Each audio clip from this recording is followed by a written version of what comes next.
बिस्मिल्लाहिर्रहमानिर्रहीम, अस्सलाम वालेकुम। भारतीय हमेशा कहते हैं कि आईएसआई का जो चीफ होता है वो बड़ा जालिम होता है। इस दफ़ा हम उनकी बात मान लेते हैं। आईएसआई के जो मौजूदा चीफ हैं वो भारतीय उनको कहते हैं बड़े जालिम हैं।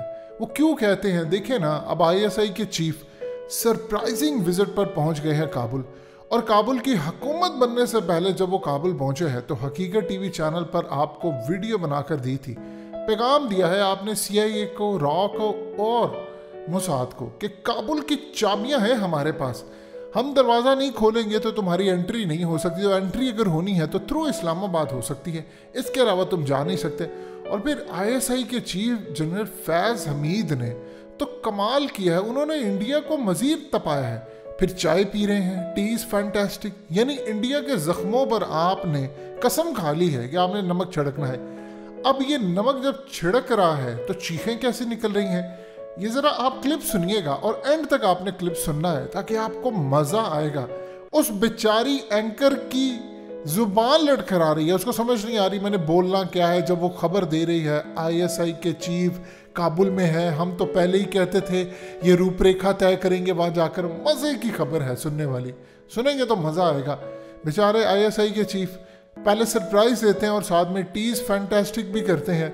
आपने चाय पीकर इंडियंस को बहुत तपाया है, सुनते रहिए फिर आपको मजा आएगा। इस वीडियो की अहम डिस्कशन चलती रहेगी, लेकिन इससे पहले आप वीडियो को लाइक करें, हकीकत टीवी को सब्सक्राइब कर लें और बेल आइकन पर जरूर क्लिक करें। और शुरुआत बड़ी खबर से करेंगे। अफगानिस्तान में तालिबान और पाकिस्तान के नापाक गठजोड़ से जुड़ी हुई खबर है। तालिबान की सरकार के गठन से पहले पाकिस्तान के आईएसआई का chief lieutenant general Faiz Hamid Kabul पहुंचा है। तालिबान के न्योते पर आईएसआई का चीफ काबुल में पहुंचा है। आज सुबह ये काबुल पहुंचा और वो तालिबान से कई मसलों पर बात करने वाला है। ये इस वक्त की बहुत बड़ी खबर है। आईएसआई का चीफ काबुल पहुंचता है, जनरल फैज हमीद काबुल पहुंचा और तालिबान के न्योते पर आईएसआई का चीफ काबुल पहुंचा है और अब वो तालिबान से कई मामलों पर बात भी करने वाला है। तो ये इस वक्त की बहुत बड़ी खबर, जहां एक तरफ अफगानिस्तान में नई सरकार तालिबान बनाने जा रहा है और ऐसे में ये बड़ी जानकारी है कि तालिबान की सरकार के गठन से पहले पाकिस्तान के आईएसआई का chief lieutenant general Faiz Hamid Kabul पहुंचा है। तालिबान के न्योते पर आईएसआई का चीफ काबुल में मौजूद है। सुबह ये पहुंचा था और कई मसलों पर तालिबान से बात करने वाला है। बैकडोर से पाकिस्तान की भूमिका लगातार सामने आई और जब तालिबान ने खुद इस बात का जिक्र किया कि पाकिस्तान दूसरा घर है, इसके बाद एक्सपोज हुआ पाकिस्तान और कैसे इस पूरे मामले पर पाकिस्तान ने तालिबान को सपोर्ट किया था। ये एक और बानगी है इसकी। आईएसआई का chief lieutenant general Faiz Hamid का काबुल पहुंचना ये बताता है कि पहले से ही इस बारे में, इस दिशा में रणनीति बनाई जा रही थी पाकिस्तान और तालिबान के बीच में, क्योंकि आज नई सरकार के गठन से पहले अगर लेफ्टिनेंट जनरल फैज हमीद काबुल पहुंचा है तो कई मसले हैं जिस पर वो बात करेगा। पाकिस्तान अपना हित देखेगा और अल्टीमेटली ये पूरा एजेंडा चीन की तरफ इशारा करता है। मनीष, आप बने रहिए मेरे साथ। ही तस्वीर भी हम दिखा रहे हैं। लेफ्टिनेंट जनरल फैज हमीद काबुल पहुंचा तो कैसे ब्रादर ने स्वागत किया, ये तस्वीरें भी इस वक्त हमारे पास आई हैं। और सबसे बड़ी बात यह कि ब्रादर वो जिसे राष्ट्रपति बनाने की बात हो रही है नई सरकार में, और कैसे अब ये लोग मिलकर अपनी सरकार को चलाएंगे अपने नियमों के मुताबिक, क्योंकि जो अपना जो दूसरा जो संविधान है जो और बाकी देशों द्वारा बनाया गया या दिया गया, उसे मानने से इन्होंने इनकार कर दिया और अब 62 से 65 वाले संविधान को मानकर सरकार बनाना, ये इस ओर इशारा करता है कि कैसे अब आतंकी संगठन मिलकर एक बहुत बड़ा देश चलाने जा रहे हैं। मनीष शुक्ला मेरे सहयोगी जुड़ चुके हैं इस खबर पर। मनीष, ये बहुत बड़ी खबर है और आईएसआई के चीफ का वहां पर पहुंचना, वो भी सरकार गठन से पहले।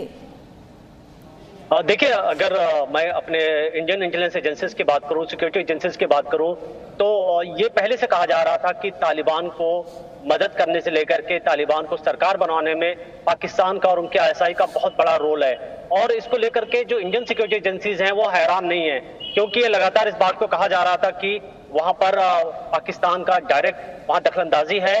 और आईएसआई जहां देखा जाए तो जैश मोहम्मद के जो आतंकी हैं, लश्कर के आतंकी हैं, उनको लगातार भेजा गया। आईएसआई ने कोऑर्डिनेट किया। कई जगह ये भी बात हुई कि जो लश्कर और जैश के कैंप हैं वो पाकिस्तान से अफगानिस्तान शिफ्ट कराए गए। और ये डायरेक्ट एक एविडेंस है कि किस तरीके से आईएसआई इन्वॉल्व है।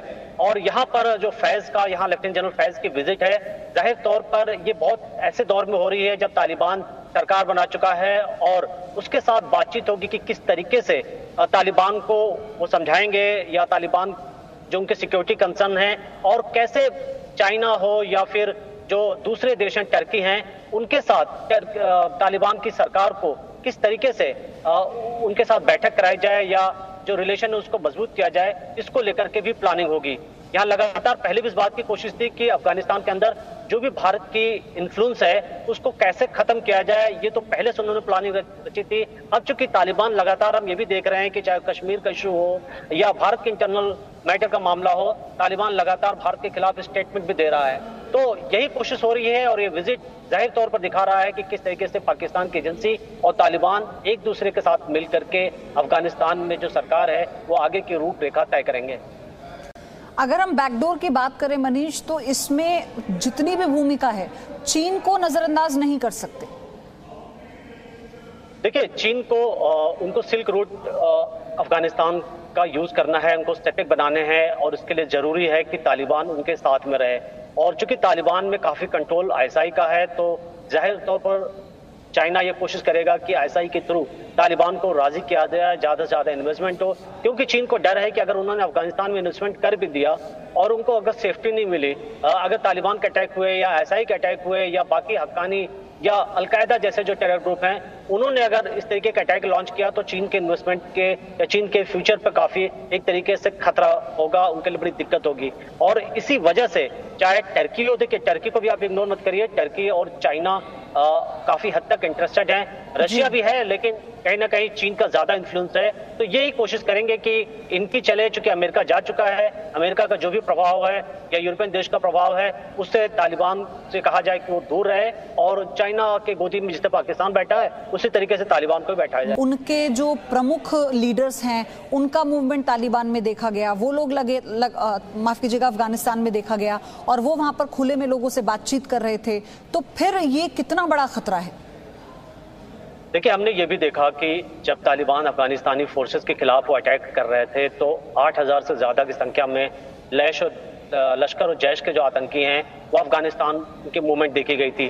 जब वार खत्म हुआ तो ये जो आतंकी वापस पाकिस्तान आए, उस दौरान भी काफी ज्यादा हथियारों की मदद दी गई। ऐसी रिपोर्ट्स है, ऐसी इंटेलिजेंस की रिपोर्ट्स है कि आईएसआई ने, पाकिस्तानी आर्मी ने इनडायरेक्टली मदद की। कई उनके रिटायर्ड पाकिस्तान के आर्मी अफगानिस्तान में मौजूद देखे गए जो ट्रेनिंग दे रहे थे, पाकिस्तानी नागरिक लश्कर और जैश के कैंप में देखे गए थे। तो ये दुनिया जानती है, लेकिन चूंकि आप जानते हैं कि अब चूंकि तालिबान पूरी तरीके से सरकार में आ चुका है, बाकी अमेरिका जा चुका है, और ऐसी स्थिति में इस सब कुछ जानने के बावजूद भी चीन और रशिया और टर्की जैसे देश लगातार सपोर्ट करेंगे, क्योंकि उनका अपना इंटरेस्ट है। और भारत शुरू से ये बात कहता रहा इंटरनेशनल कम्युनिटी के सामने भी, लेकिन उसकी बात को एक तरीके से देखिए, आप देखें तो डेनमार्क, यूके जैसे देश ने अभी फिलहाल मना कर दिया है कि तालिबान के साथ वो डिप्लोमेटिक रिलेशन नहीं रखना चाहेंगे।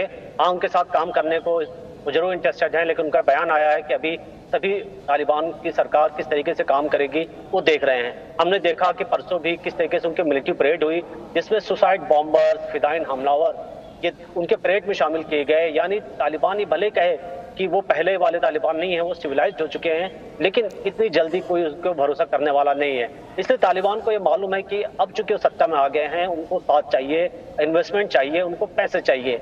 और पहले दिन आपने देखा कि किस तरीके से चाइना के फॉरेन मिनिस्टर ने तालिबान के एक बड़े नेता के साथ मिले, उनके साथ फोटो खिंचवाई, और चीन ने खुल के कहा कि उनका जो एम्बेसी है वो वहाँ काम करता रहेगा, जबकि दुनिया भर के एम्बेसी वहाँ से अपने बिजनेस से अपने लोगों को समेट कर लेकर के जा रहे थे।